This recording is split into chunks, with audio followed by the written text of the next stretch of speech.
তোমাকে আর নরকে যেতে হলো না গো, তোমার হাতের জল খেয়ে প্রাণটা ভরে গেল। এবার বলো দেখি বাবারা, এত রাতে এখানে কি করতে এসেছিলে?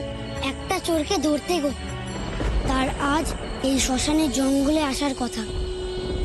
আচ্ছা, তুমি এই জঙ্গলে কাউকে যেতে দেখেছিলে?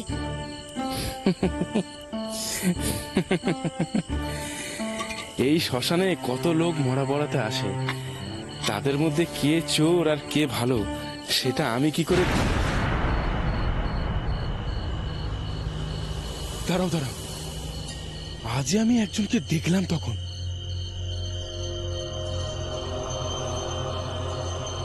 চাদর মুড়ি দিয়ে কেউ একজন এই জঙ্গলের দিকে গেল। প্রথমে ভেবেছিলাম মরা লোক হবে হয়তো, কিন্তু এত রাতে একা একা জঙ্গলের দিকে কেন যাবে? বুঝে গেছি, ওই লোকটাই চোর গো। ওই লোকটাকে ধরতে এসেছি। কোন দিকে গেছে গো লোকটা?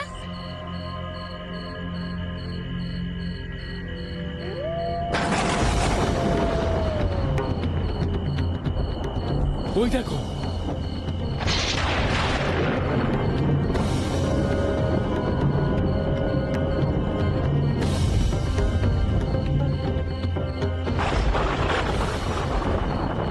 চিতার ছায়ের উপর দিয়ে গেছে বলে পায়ের ছাপ পড়ে গেছে।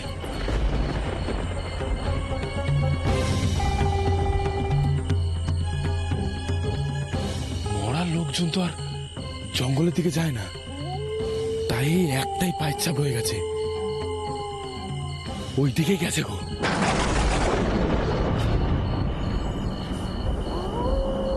চল রে বিনি, আমরা ওই দিকেই যাই, তাহলেই তাকে পেয়ে যাব।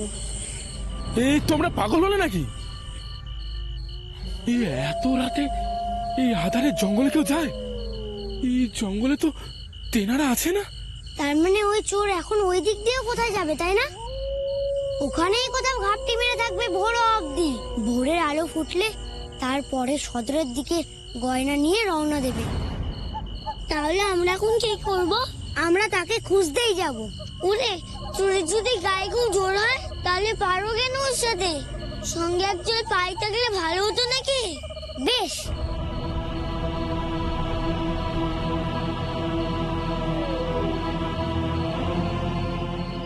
বলছি তোমার কাছে তো লাঠি আছে, চলো না গো আমাদের সাথে। ওই চোরটা যদি বেশি বেগরবাই করে ওকে জাপটে ধরবে। সত্যি তোমাদের মাথাটা খারাপ হয়ে গেছে। বললাম না, এই রাতে এই আধারে ওই জঙ্গলে কেউ যায় না, আর আমি তো পারবোই না। এই আধারে এই জঙ্গলে তেনারা কোথায় আছে কে জানে, তারপর গিয়ে মরি আর কি।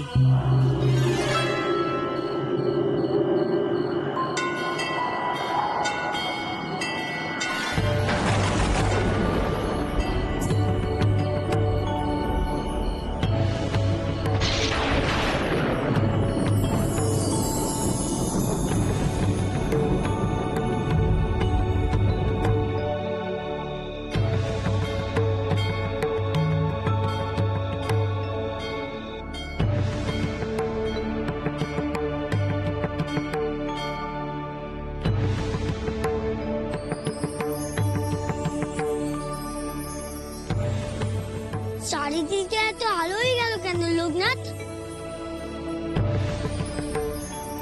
ভোর হয়ে গেল নাকি? এত আলো ওইদিকে যদি মায়ের ঘুম ভেঙে যায় তাহলে কি করবো?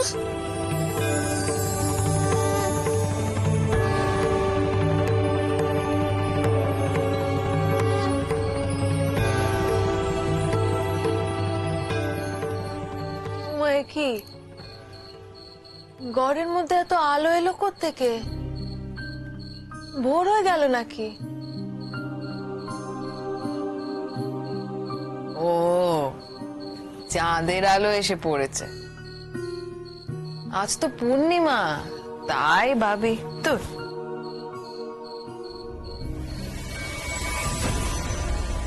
দেখো ছেলের কাণ্ড। আরে দম বন্ধ হয়ে যাবে তো। ও বেনি, বেনি,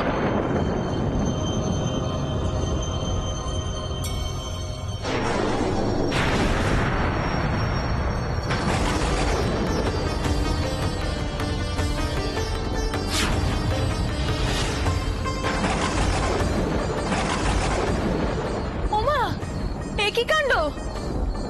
বেনি কোথায় গেল? বেনি, বেনি, শুনছেন? শুনছেন? একটু আসুন না, দেখুন কি কাণ্ড! শুনছেন? শুনছেন? কি হয়েছে? আবার কি হলো? দেখুন না বেনি কি কাণ্ড করেছে। এই পাশ বালিশের উপর চাদর চাপা দিয়ে কোথায় চলে গেছে।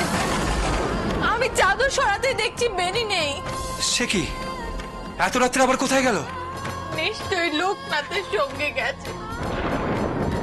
লোকনাথ আমার ছেলেটাকে পর করে তবে ছাড়বে। ওই দেখো আবার কান্নাকাটি শুরু করলো। আগে খুঁজতে তো দেবে। এক রাতে তো তোমার ছেলেটা হিমালয়ে চলে যাবে না? কি বলছেন আপনি? আমি চিন্তা করব না?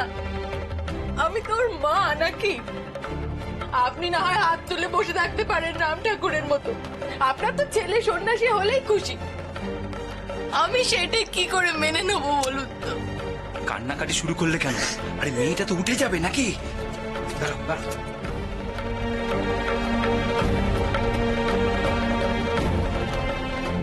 এক্ষুনি যাচ্ছি রামগোসালের বাড়ি। আসো না, তুমি লক্ষ্মীকে নিয়ে এখানে থেকো। তুমি কিন্তু বাইরে বেরোবে না, ঠিক আছে? আমি আসছি।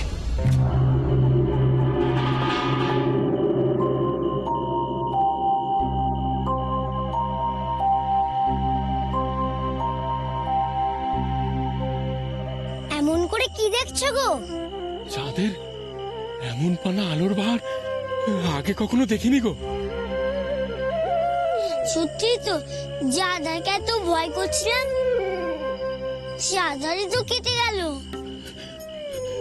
সত্যি করে বলো তো ঠাকুর, তুমি কে? এক নিমিষে আধার কাটিয়ে আলোয় ভরিয়ে দিতে পারো।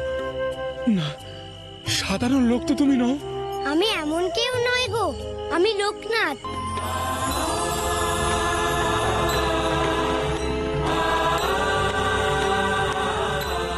এই নাও, এই লাঠিটা ধরো দেখি।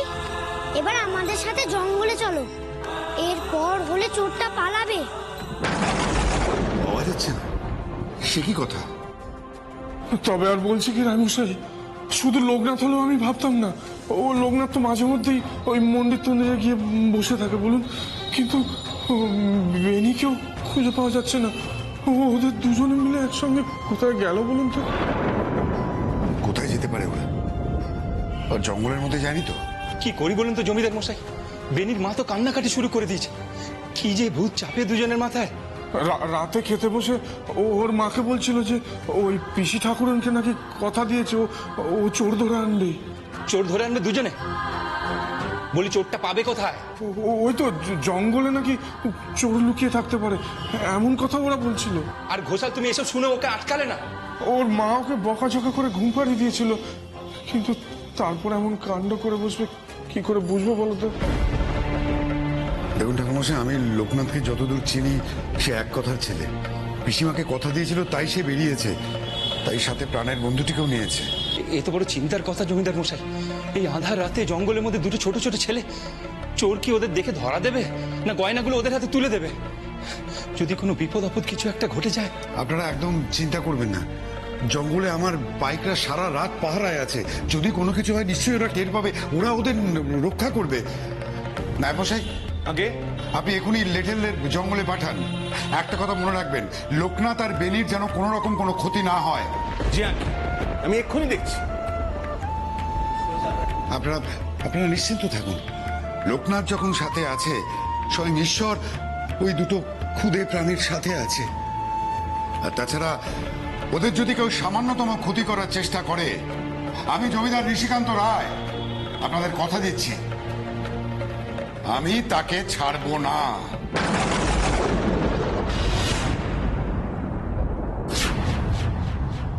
রাম রাম রাম রাম রাম রাম রাম রাম।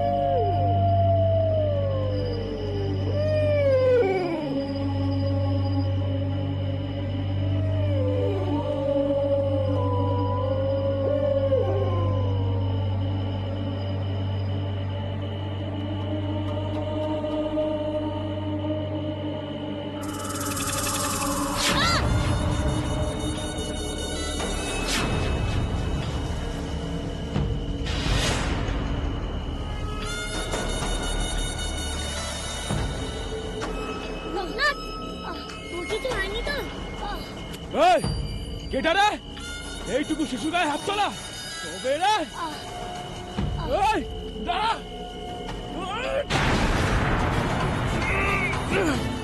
পালাচ্ছিস কোথায় পুরুষ সাহস থাকলে আমার সাথে লড়াই কর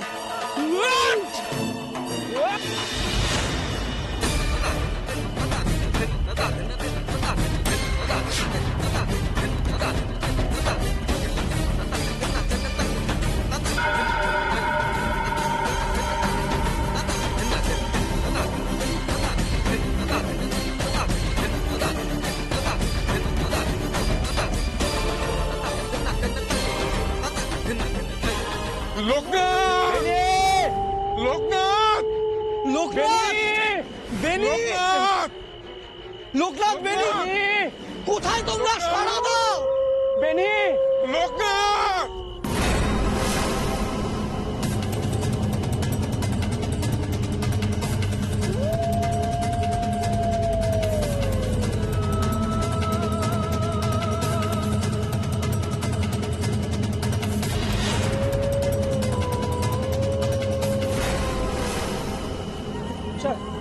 এইভাবে তো খোঁজা অসম্ভব এছাড়া কি উপায় বলো না লোকনাথ লোকনাথ তুই ঠিক আছিস তো? হ্যাঁ রে বেনি আমি ঠিক আছি। আমার মাথায় জটা ছিল বলে বেঁচে গেছি, তেমন আমার লাগেনি। বেনি তাড়াতাড়ি যা, তুম কাকা যে একা সামলাতে পারবে না, লোকজন ডেকে আন। যা বেনি, হাতে যে একদম সময় নেই, যা। ঠিক আছে আমি এক্ষুনি যাচ্ছি।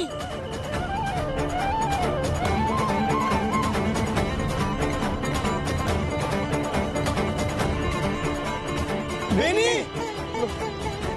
লোকনাথ তো অন্য কথা ভাবছিলাম, যদি ওরা সত্যি জঙ্গলে গিয়ে থাকে তো বিপদের কোনো শেষ থাকবে না গো। না না তোমরা চিন্তা করো না, বিপদ ভঞ্জন কৃষ্ণের গয়না উদ্ধার করতে গেছে ওরা। তুমি দেখো কৃষ্ণ ঠাকুর ওদের কোনো ক্ষতি হতে দেবে না। তাহলে দিনু আমরা তো হাত পা গুটিয়ে বসে থাকতে পারি না। খুঁজতে হলে তো আমাদের জঙ্গলে যেতেই হবে। চল চল চল চল।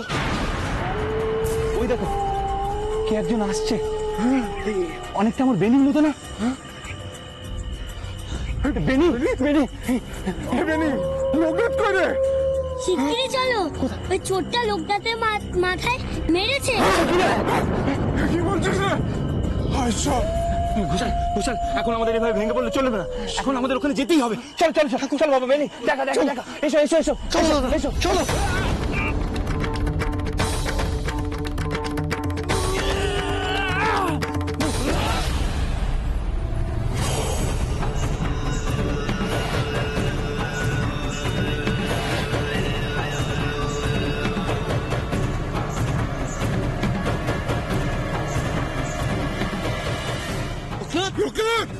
লোকনাথ লোকনাথ কই দেখি দেখি, এই তো লোকনাথ। লোকনাথ লোকনাথ লোকনাথ লোকনাথ দেখি হ্যাঁ এই ধরো ধরো ওকে শয়তান ওঠ ওঠ ওঠ ওঠ ওঠ